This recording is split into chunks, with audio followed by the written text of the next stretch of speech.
জাতীয় সংসদ নির্বাচনে 237 আসনের সম্ভাব্য প্রার্থীর নাম ঘোষণা বিএনপি। দিনাজপুর, বগুড়া ও ফেনী থেকে লড়বেন খালেদা জিয়া এবং বগুড়া 6 আসনে তারেক রহমান।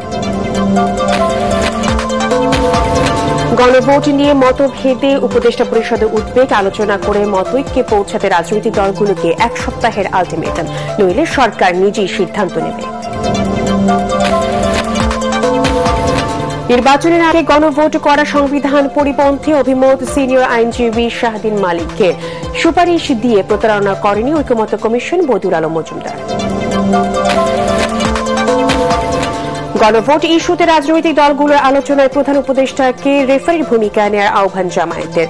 5 দফা দাবি আদায়ে আন্দোলন অব্যাহত রাখার ঘোষণার সম্ভাবনা 8 দলের। সংকটময় পরিস্থিতি থেকে দেশকে গণতন্ত্রে ফেরাতে আগামী নির্বাচন খুবই গুরুত্বপূর্ণ বললেন সিইসি। সুষ্ঠু ভোট আয়োজনে দলগুলোর সহযোগিতা কামনা। এবং বারবার দুর্ঘটনায় মেট্রো রেল নকশা ও ত্রুটি বিচ্যুতি খতিয়ে দেখতে বিদেশ থেকে আনা হচ্ছে বিশেষজ্ঞ। মেট্রোতে চাকরি পাচ্ছেন দুর্ঘটনায় নিহত কালামের স্ত্রী।